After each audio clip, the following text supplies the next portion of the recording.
Dear students, आप सभी का क्लास 4 की साइंस की क्लास में स्वागत है। कल हम लोग पढ़ रहे हैं लेसन 9। कल हमने बल के बारे में पढ़ा था और बल के प्रकार। आज हम पढ़ेंगे बल के प्रभाव। तो बल के प्रभाव में नंबर 1 है चाल में परिवर्तन। बल के द्वारा किसी चाल में परिवर्तन कैसे करते हैं ये आज हम पढ़ेंगे। किसी रुकी हुई फुटबॉल को धक्का देने से क्या हुआ? फुटबॉल गतिमान हो गई। भूमि पर लुढ़कती गेंद पर सामने से यदि हाथ द्वारा बल लगाया जाए तो क्या होता है? गेंद की चाल धीमी हो जाती है और वह रुक जाती है। बल सदा किसी दिशा में लगाया जाता है। जब आप चलती हुई गेंद, फुटबॉल या अन्य किसी चलती हुई वस्तु को रोकना चाहते हैं तो उस वस्तु की गति की दिशा के विपरीत दिशा में बल लगाना पड़ता है। ऐसा करने से उस वस्तु की चाल घट जाती है और वह रुक जाती है। यदि वस्तु की गति की दिशा में ही बल लगाया जाए तो उसकी चाल बढ़ती जाएगी, परंतु यदि बल न हो तो गति की दिशा में हो परंतु यदि बल गति की दिशा में हो और न उसके विपरीत दिशा में हो, ना तो उसकी गति की दिशा में हो और ना विपरीत दिशा में हो, तो इस अवस्था में वस्तु की चाल ना तो बढ़ेगी और ना घटेगी, परंतु गति की दिशा बदल जाएगी। जिस दिशा की ओर यह बल लगेगा वस्तु उसी दिशा में मुड़ जाएगी। जैसे लुढ़कती हुई फुटबॉल या हॉकी की गेंद पर उसकी गति की दिशा के दाहिने या बाएं से पैर या हॉकी स्टिक से धक्का देने पर वो अपने मार्ग से मुड़कर नए मार्ग पर चलने लगती है।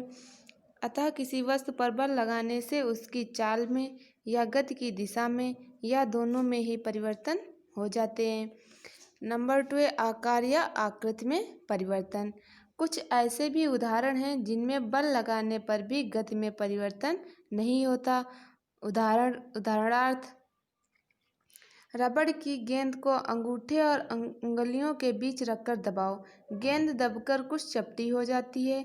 रबड़ के बैंड को दोनों हाथों से पकड़कर खींचो, बैंड की लंबाई कुछ बढ़ जाती है। ऐसे सभी उदाहरणों में आप देखते हो कि बल लगाने से वस्तु की आकृति या आकार बदल जाता है। फिर एक कार्य। बल द्वारा किसी वस्तु की गति में परिवर्तन करना कार्य कहलाता है। यानी कि बल द्वारा जब हम किसी वस्तु की गति में परिवर्तन करते हैं तो उसे क्या कहते हैं? कार्य। जब वस्तु पर बल लगाया जाता है और वह अपने स्थान से हट जाती है तब कहा जाता है कि कार्य किया गया है। जैसे कुर्सी हटाना, दरवाजे खिड़कियों को खोलना एवं बंद करना, कुएं से पानी निकालना आदि क्रियाओं में कार्य किया जाता है। मशीनों द्वारा कठिन कार्य को सरलता से किया जाता है, जैसे क्रेन द्वारा भार को उठाना, इंजन द्वारा रेल के डिब्बे खींचना आदि। दिए गए चित्र में एक व्यक्ति द्वारा मेज को धक्का देने पर वो अपने स्थान से हट जाती है, जिससे सिद्ध होता है कि कार्य हो रहा है, तथा दूसरे चित्र में व्यक्ति द्वारा एक बड़े पत्थर को धक्का देने पर वो अपने स्थान से नहीं हटता, इससे सिद्ध होता है कि कार्य नहीं हुआ है। मशीन एक साधन है जो कार्य को आसान करने में, बल की दिशा बदलने में अथवा किए गए कार्य की गति बढ़ाने में सहायता करता है, जैसे उत्तोलक, नट समतल, लट्टू, कैंची आदि। अब आप सभी स्टूडेंट इसका ध्यानपूर्वक अध्ययन करेंगे। Thank you class.